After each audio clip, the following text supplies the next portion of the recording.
Hi, and welcome back to part 2 of the light reactions in photosynthesis. I've redrawn what we've done so far, but I've added somebody you may know at the very end, but he's upside down. So this guy you know about. We've talked about him in the past with cellular respiration. You're right, that is ATP synthase. We're going to get there in a second. So let's recap what we've done with the light reactions so far. So in the light reactions, in the thylakoid space, you have water. Water enters into the thylakoid space, an enzyme within the thylakoid space breaks water apart. The electrons go to the reaction center within photosystem 2, and protons and oxygen remain in the thylakoid space. Actually, that oxygen leaves the plant cell completely to go into the atmosphere, or to the mitochondria as well, which is right next door to it, I'm sure. So once that electron is right there, there's a whole bunch of light energy coming into the plant cell, and these photosystems, the pigments within the photosystems are absorbing all that light energy, and the energy gets transferred from pigment to pigment to pigment to pigment until it finally rests at the reaction center, which is filled with the chlorophyll A pigment. That chlorophyll A that's holding that electron transfers all that energy into the electron. That electron now jumps into the primary electron acceptor right here, and this is also happening on this side as well. And the electron now travels through the electron transport chain into the next primary, the next reaction center within photosystem 1. Again, light is present. The photons are activating all this energy within the pigments, and the energy gets transferred over and over and over again until it finally gets down to the chlorophyll A in the reaction center in photosystem 1. All that energy goes right into the electrons. That electron jumps and goes into the primary electron acceptor. Again, goes through another electron transport chain, just a tiny little electron transport chain, and eventually ends up in NADP plus reductase, where NADP plus comes in, grabs a couple of electrons to become NADPH. And we have some protons as well. Okay. So now you've had a quick review about the first part of the light reactions that involve the electron transport chain. Now let's get to the photophosphorylation side of the light reactions.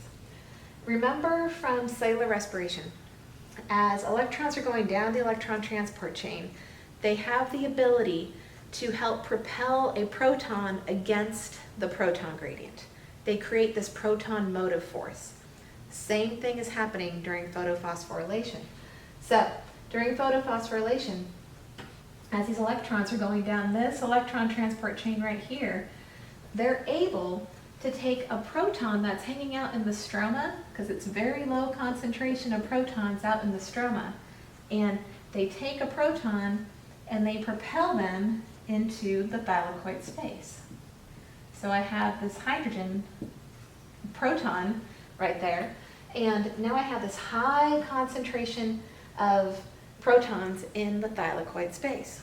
Once again, ATP synthase is going to come into play here. So ATP synthase, same function that it did inside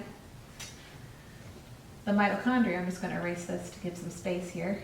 So these protons are naturally going to want to go down this proton channel, ATP synthase, and as these protons go down the proton channel, in this case up the proton channel, because we're going from high to low now. Oops, H2, I'm thinking hydrogen. H plus, protons. Once again, as those protons are going down ATP synthase, a conformational change is going to happen to grab ADP and phosphate and create tons of ATP. So once again, we're going to see what we've known before. We're going to make some ATP. We're going to get ADP and phosphate. They're going to become ATP. So this last section was super quick because you know this already and you're familiar with this. So if we were to summarize all of this for the light reactions, to summarize it, the electron transport chain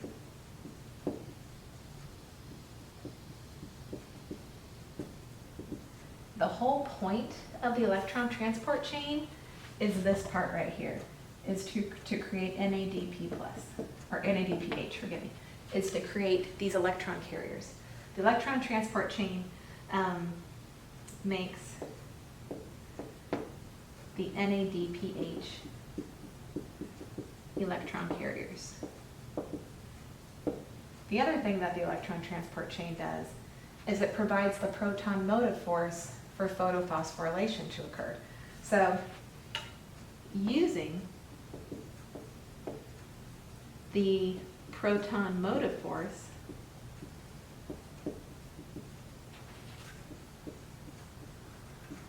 from the electron transport chain,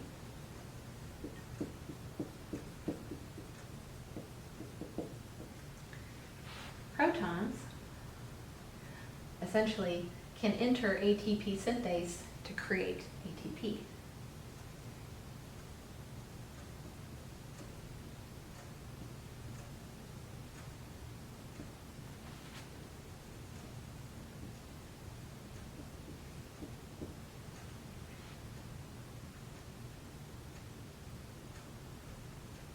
So those are two big things that happen during the light reactions.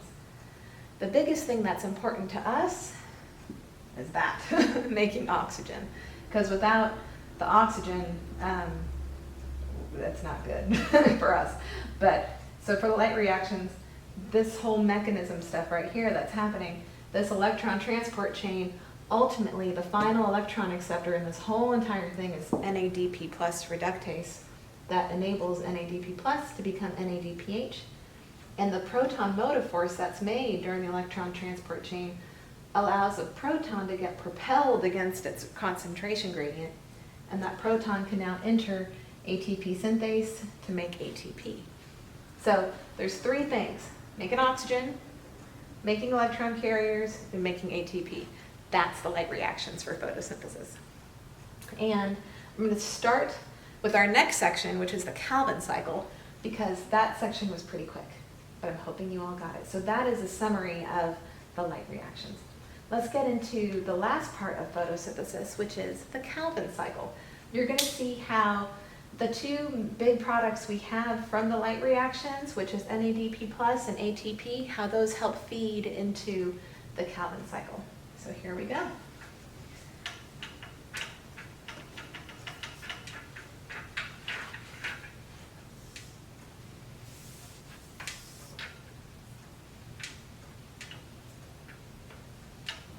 Calvin cycle is when we actually start making all the sugar and stuff we need to use for the plant, because the plant uses a ton of sugar, uses tons of glucose, because glucose, if you remember, is the monomer for cellulose, which is the carbohydrate that's used to help make the plant cell wall. That's the undigestible fiber we can't process in ourselves. So glucose is important. They also use glucose for their mitochondria to help make energy as well. So everybody needs glucose. So this will be big D, if I'm not mistaken. This will be the Calvin cycle. And essentially what it is, it's a conversion of carbon dioxide into glucose.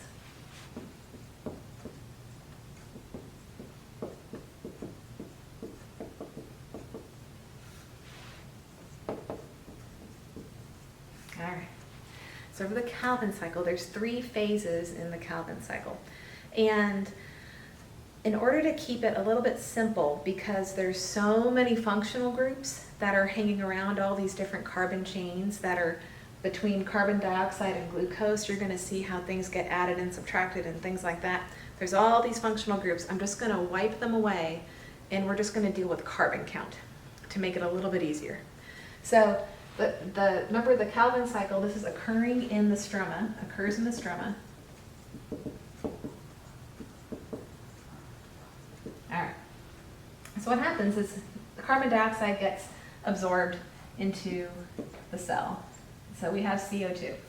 In order for the Calvin cycle to start, we actually need 3 carbon dioxides at a time to happen. So we're going to need 3 carbon dioxides to happen.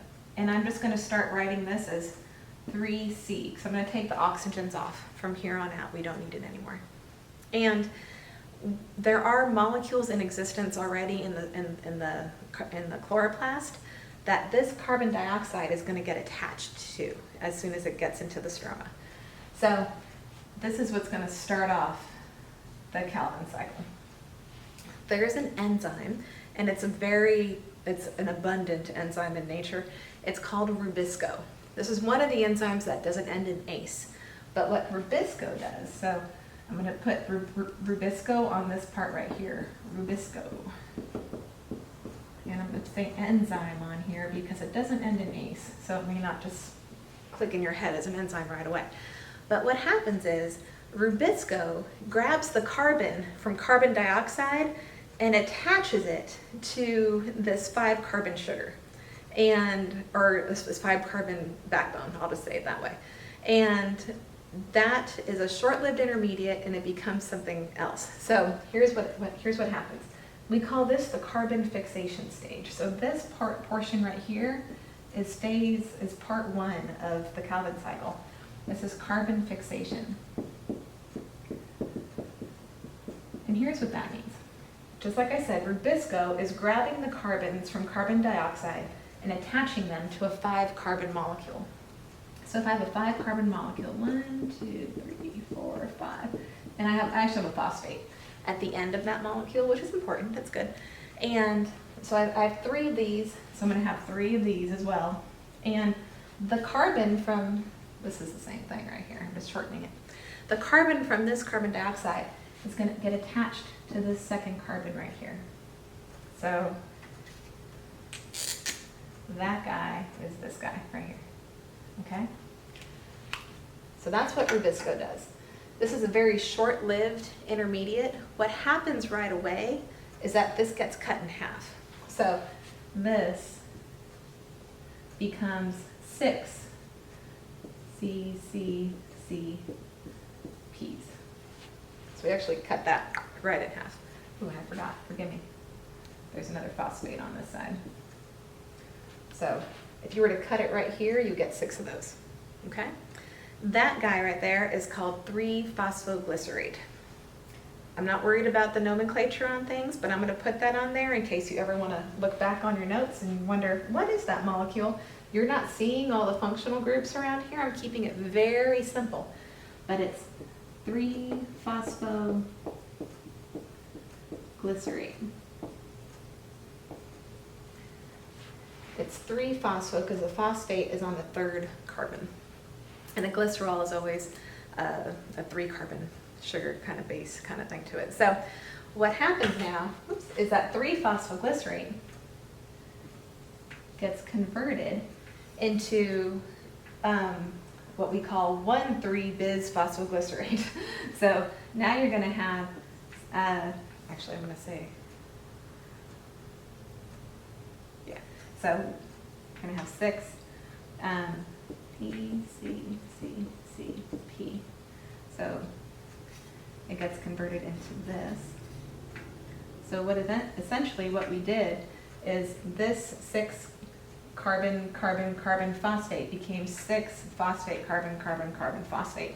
And in order to do that, we actually had to phosphorylate it. And when you phosphorylate something, you need ATP.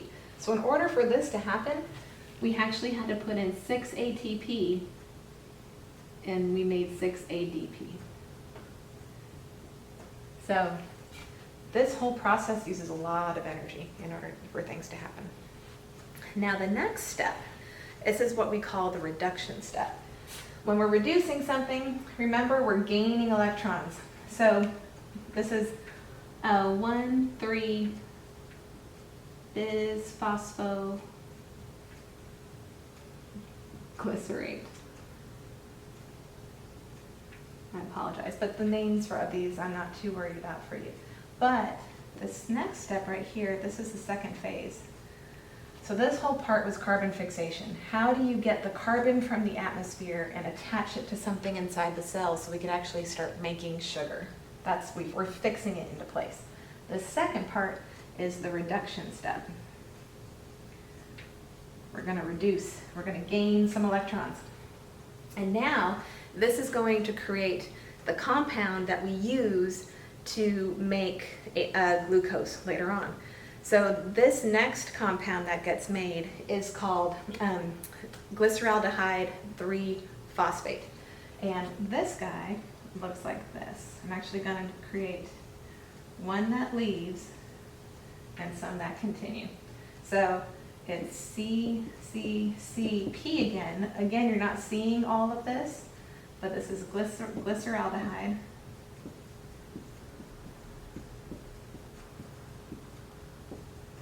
Phosphate, and one, we also call it G3P because we like to shorten things up. So this is glyceraldehyde 3-phosphate. One G3P exits the cycle and will become glucose eventually.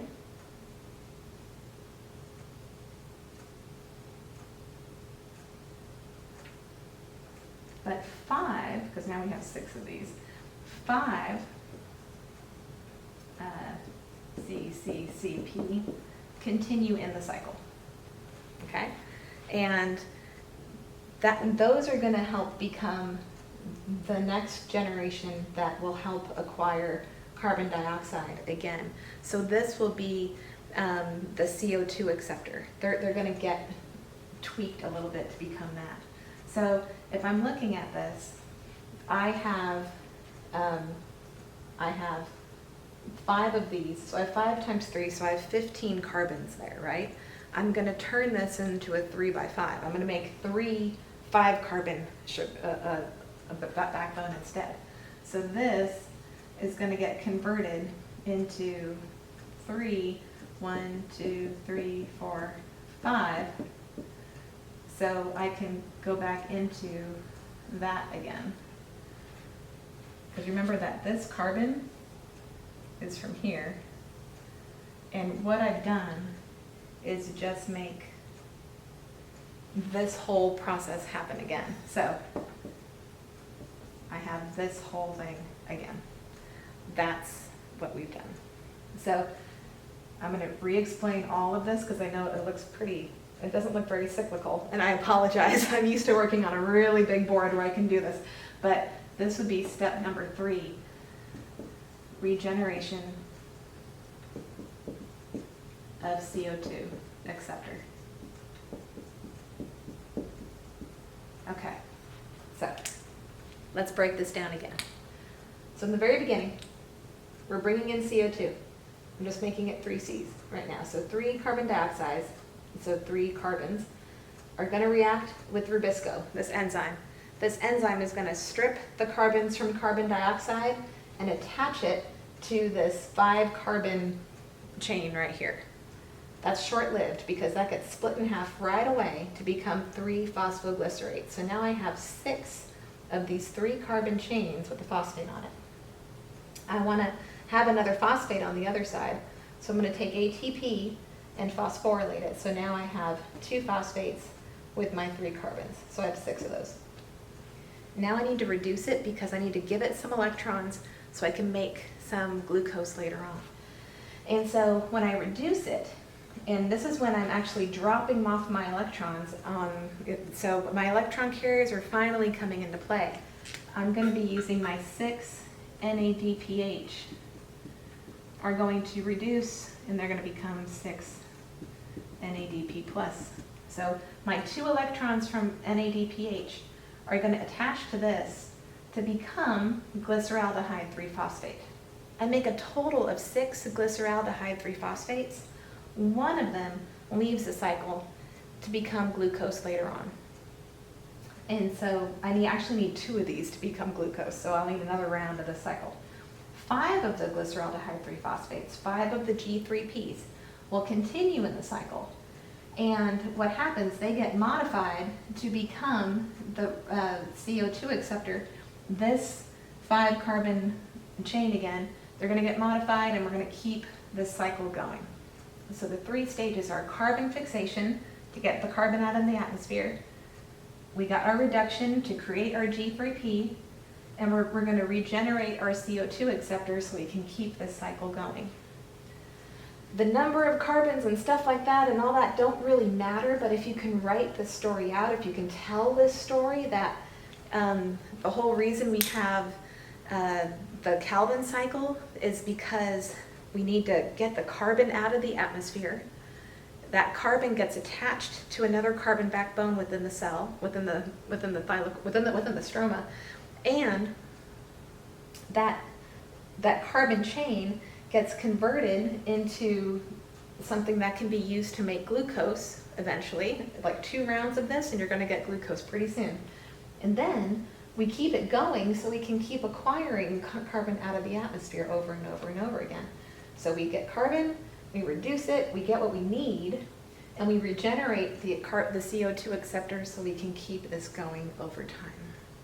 So that is the Calvin cycle. It doesn't look cyclical, and I apologize, it looks more lumpy, but we're going to go over this again. We're going to have a nice little review on photosynthesis on our next video, and then we're done with the cellular respiration and photosynthesis section. So good job. You all hung in there. You did great, and I'll be back with a review. I'll see you soon.